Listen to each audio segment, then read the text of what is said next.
نەبوونی دیموکراسی و زەوتکردنی مافە سەرەتاییەکان و کوشتن و لە سێدارەدانی گەنجی کوردانی ڕۆژهەڵات هاندەرێک بوو بۆ گرتبوونەوەی چالاکوانان و کوردانی ڕۆژهەڵات لە بەردەم باڵوێزخانەی کۆماری ئیسلامی ئێران.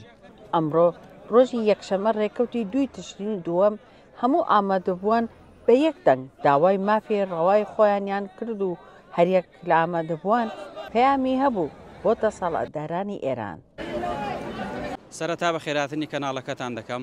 بەڵێ ئەمڕۆ هاتووین لە بەردەم سەفارەتی کۆماری ئیسلامی کۆبووینەوە و ناڕەزایەتی خۆمان دەردەبڕین دژی ئەو ستەمەی کە هەیە لە وڵاتەکەمان، دژی نەبوونی بژێوی ژیانە، دژی کوشتنی کۆڵبەرانە. ئێمە بە هەموو شێوەیەک دژین. ئەمە جارێک و دووەم جار و ئاخر جارمان نییە کە دێین بۆ ئێرە و ئامانجێکمان هەیە. ئامانجی ئێمەش گۆڕینی ئەو دەسەڵاتەیە و هەروەها گۆڕینی ئەو دەسەڵاتەیە و بەڕاستی لە وڵاتی ئێمە کورد مافی پێشەل کراوە. بگرە بە هاوڵاتی پلە یەک حیسابمان بۆ ناکەن، بە پلە 2 پلە 3 هاوڵاتی پلە 2 پلە 3 حیسابمان بۆ دەکەین. بۆیە ئامانجی ئێمە گۆڕینی ئەم دەسەڵاتە دیکتاتۆرەیە. ئەمڕۆ بۆیە لێرەی نەهاتوین ڕووی ئەم دەسەڵاتە بە هەموو جیهان پیشان بدەین کە چەندە دیکتاتۆرە بە تایبەتی لەگەڵ کوردەکان. زۆر بەخێر بن. سەرەتا بە خێراتنی کەناڵەکەتان دەکەم، بە خێراتنی هەر کەناڵێک دەکەم کە ڕووماڵی ئەو خۆپیشاندانان دەکات، چونکە بەڕاستی گرنگە و ئێمە ئاماژمان لەوەیە کە پەیامی ئەو خۆپیشاندەرانە بە هەموو دنیا بگەێنین، بە کۆمەلگەی نێودەوڵەتی بگەێنین کە چ جەورستەمێک دەرحەق بە کوردانی ڕۆژهەڵات و کوردانی هەر چوار پارچەی کوردستان دەکرێت. لەبەرەوەی نادادپەروەری و نەعەدالەتێکی زۆر هەیە لە ڕۆژهەڵاتی کوردستان بەرامبەر بە گەنجەکانمان کە لە سنوورەکان شەهید دەکرێن و ئەو زیندانە سیاسیانەی کە لە ئێران لە سێدارە درێن و دەمانەوێت پەیامی خۆمان بنێرین بۆ ئێران کە بەم زوانە ئینشاڵڵا دەیڕوخێنین ئەو سیستەمە لا دەبین. ئەو سیستەمە کەڵکی نەماوە، هیچ استفادەی نەماوە لە وڵاتەی سیستەمێکە دژی هەموو چین و توێژەکانە، نەک تەنها کورد لە هەموو ئێراندا سیستەمێکی تین و بە خوێنی گەنجەکانە.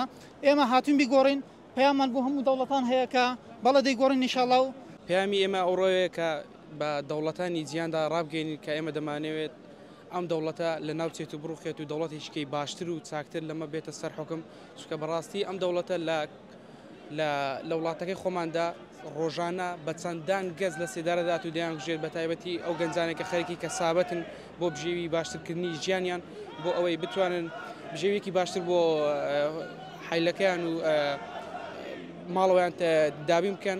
ئەوان زیاتر ئەم گەنجانە دەکوژن کە لە کاتی کارکردندا خەریکی باشترکردنی بژێوی ژیانن. وەک دەبینین کۆمەڵێکی زۆر لە گەنجان هاتون لێرەکانە ئەمڕۆ دەیانەوێت خۆیان دەرخن و دەیانەوێت دەریخن کە پشتگیری کوردەکان دەکەن، دەیانەوێت خۆیان دەرخن کە دەیانەوێت ئەم دەوڵەتە بڕوخێن و لە ناوی بەرنووچیدی کە ئەم دەوڵەتە دیکتاتۆر و مەترسیدارە نمێنێت لەسەر حکم. دەمانەوێت دەوڵەتێکی باشتر و چاکتر بێتە سەر حکم بۆ ئەوەی دیموکراسی بێت و هیچ ئەوەیەک نەکات لە لێوان چین و توێژەکاندا، هیچ فەرقێک نەکات، هیچ جیاوازیەک نەکات، چونکە بەڕاستی لە وڵاتی ئێمە جیاوازێکی زۆر دەبین لە بینی کوردەکان و کوردانی ڕۆژهەڵاتی کوردستان، کوردانی ئێران. ئەمڕۆ هاتوین خۆپیشاندان بکەین دژی حکوومەتی پەت شێدارە، حکوومەتی ئێران ڕژەمێک سیستەمێکەوە دژی دیموکراسی، دژی هەموو شتێکەکەوە ئیسلام بەکاردێنێت، ناوی ئیسلام بەکاردێنە بۆ سەرکردکردنی کورد نەتاوەکانی تر.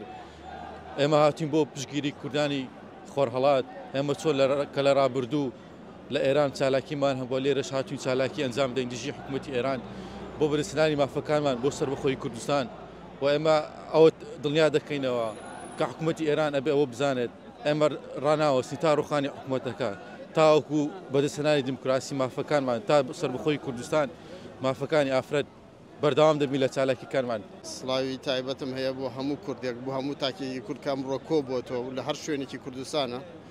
پەیامی من بۆ وەتانێکەوە ئێمە ئەمانوێت سەرەتا بە ڕژێمی نگریسی دەسەڵاتدارانی ئێران بگەێنین کەوە ئەو بەخۆی ئەڵێ ئێمە کۆمارێکی ئیسلامین. ئەگە کۆمارێکی ئیسلامیە و لەلایەن خودداوە کەوە ئێمە بە زمانی کوردی خڵقراوین، چۆن مافی خۆی ئەداتکەوە ئەو وەکو فارسێک نەتەوەیەک کە خود مختاری خۆی هەبێ، ئێمەش وەکو کوردێک مافی خۆمانە کە خۆدا خەڵقمانی کردەوە بە کوردی کەوا ئێمە خود مختارێکی خۆمانمان هەبێ، کەوا ئێمە کشوەرێکی خۆمان وڵاتێکی خۆمانمان هەبێ. جا پەیامی من بۆ هەموو دەسەڵاتداری ئێران ئەوەیەکەوە بەڵێ تۆ قامکەکانی من لێ کردێتەوە بەڵام هەموو گیانی من لێ بکەیتەوە ئێمە لە کوردایەتی خۆمان واز نایەنین ئێمە کەم ئەژین بەڵام کەڵ ئەژین. پەیامی من ئەمڕۆ ئەوەیە کە سەرتا بەخێراتتان دەکەم من وەک کوردێکی ڕۆژهەڵات پەیامی من ئەوەیە کە تەواو دەنگی خۆم بە هەموو ئازادی خۆم بە هەموو جیهان ڕابگەێنم کە هەر وەک چۆن لە ڕابردوودا کار و چالاکیم هەبوو دژی دەوڵەتی ئێران و ئێستاش بەردەوام چەند ساڵە بەردەوام و لە داهاتووش بەردەوام دەبم. پەیامی من ئەوەیە کە شیعارێکی کوردی بدەم کە دامیکردنی مافەڕاوەکانی گەلی کورد لە ئێرانیشی دیموکراسیدا لەژێر پای سیاسی دیموکراسیدا بێ ژن ژیان ئازادی داوای هەموو ئازادێکی زۆر سپاسان. سەرەتا بەخێراتنی کەناڵەکەتانەکەم ئێمە هاتوین بۆ خۆپشاندان کە دژی ئەم حکومەتە چکم حکومەتە دژی میلەتەکەیەتی دژی خەڵکەکەیەتی کە ماف و مافەکانیان لێبێ بەشن هەروەها لە کار و لە زوڵمیان لەکەن و بێکاریانەکەن و بسم الله الرحمن الرحیم بەناوی خدای گەورە میهرەبان بەخێراتنی کەناڵەکەتان دەکەی ئەمڕۆ ئێمە ئەوڕۆ وەک کوردان لێرەین بۆ داکۆکیکردن لە مافەکانی خۆمان بۆ نیشاندانی ئەو زوڵم مستەمەی بەرامبەر کوردانی ڕۆژهەڵات دەکرێت لە ئێران لەلایەن حکوومەتی ئیسلامی ئێرانەوە ئێمە لێرەین بۆی بە هەموو جیهانی نیشان دەین چ زوڵم مستەمێک دەکرێت لە ڕۆژهەڵاتی کوردستان بەرامبەر کوردان ئێمە لێرەی بۆ پاڵپشتیکردن و سەپۆرتکردنی ئەو کوردانەی کە غەدر لێکراون و ئێمە لێرەی نەوڕۆ بۆ ئەوی داوای مافی خۆمان بکەین. زۆر سپاس. بەڕای تۆ تا چەندێک مافی کورد زەوت کراوە لە کۆماری ئیسلامی ئێران؟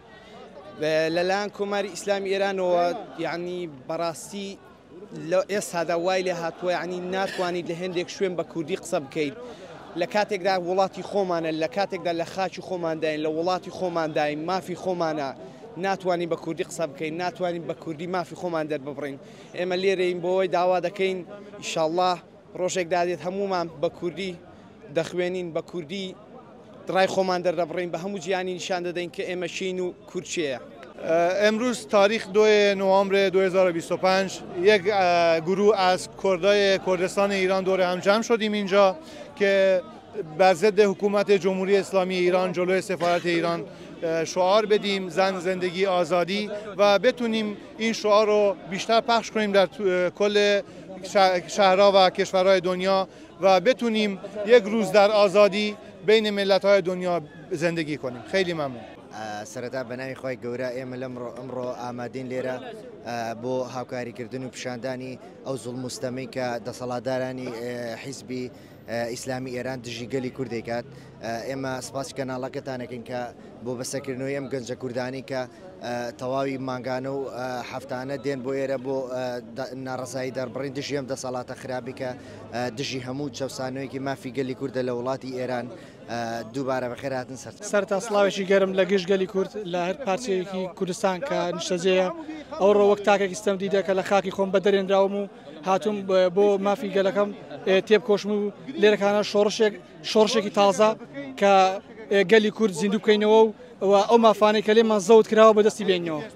ئێمە لێرە کۆبینەوە دژی ڕژێمی دیکتاتۆری ئێران بۆ ئازادی کورد و کوردستان. ئێمە ئەمڕۆ کۆبوونێتەوە لە 2/11/2025 بۆ ئەو زوڵم و زۆرداری کە بەرامبەر کورد و نەتەوەکەمان دەکرێت چەندی ئازار و ناخۆشیمان دیوە هاتوین دژ بە حکوومەتی ئێران و دیکتاتۆرەکەی بوەستینەوە لەگەڵم هاوڕە خۆشەویستان. سەرەتا سڵاوتان لێوی ئەمڕۆ هاتوین لە بەرواری 2/11/2025 هاتوین بۆ خۆپشاندان و بە دژوەستانەوەی ئەم حکوومەتە گەندەڵ و لە سێدارە دەرو خوێن مژە بەڕاستی زۆر گلەیم لەو کوردانە هەیە کە لە بەریتانیان هیچیان ناتوانین ئەنیەوە خۆپشاندان نییە خۆپشاندان ئەوە ناکرێت وەرە سێ وەساکە هیچ کەسێکی لێ نییە نە لێفلێتێکیان پێ نە قەرەباڵغیان نە مایکرۆفۆن نە دەنگە ینی بەڕاستی داواکەرم لەو کوردانی کە دێن کوردی ئێرانن بێن بۆ مزاهرەکان و مزاهرەکانیان بە جوانی بەڕێوەبەرن و ئەمڕۆ 2/11/2025 لە لەندەن لە بەردەم سەفارەتی ئێران خۆپشاندانمان کردووە داواکارم لە هەموو تاکێکی کورد کە بێت لە هەر شوێنێک بێت چ بە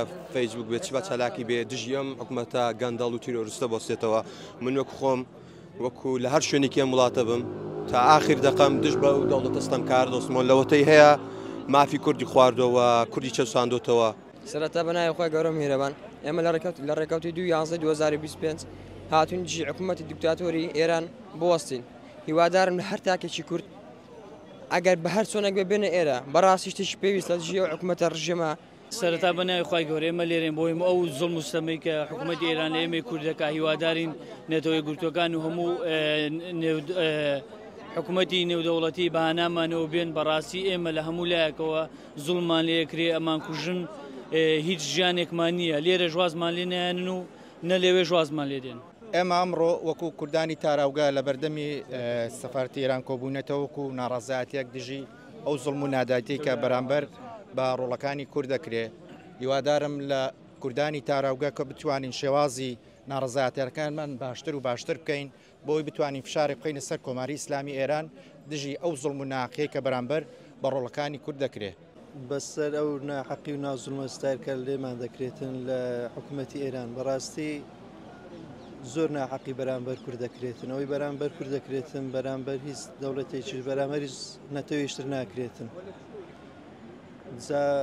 لەو ڕێگەوە ئەمان هەیەتن پەیامەکەمان بگەینین ئەو زوڵم و ستەمە هەتاکەی بەسە. سەرەتا بەناوی خۆی گەورە ئێمە وە کوردانی ڕۆژهەڵات ئەمڕۆ گربوونێتەوە لە بەردەم قوسڵخانەی ئێران لە شاری لەندەن ئێمە بە هەموو شێوازێک بتوانین دژی ئەو زوڵم و زۆرداری کوشتن و گرتن و لە سێدارەدانی کوردان و نەتەوەکانی ترین دژی ڕژێمی ئێرانین بەڵام نەتەوەی کورد نەتەوەیەکی زیندوو تێکۆشەرە بەرداوام دەمین لەسەر ئەو ڕێبازەمان بە هەر شێوازێکە بتوانین وەکو تا پەیامیشم بۆ دەسەڵاتدارانی ئێران ئینشاءڵڵا کەوتنیان نزیکە و کوردەکانیش وە کوردێک خۆم دەستبەرداری یاخود سازر لەسەر یەک بەسخاکی کوردستان ناکەین ئینشاءڵڵا بەسەر بەخۆی خۆمان دەگەین. زۆر سوپاس.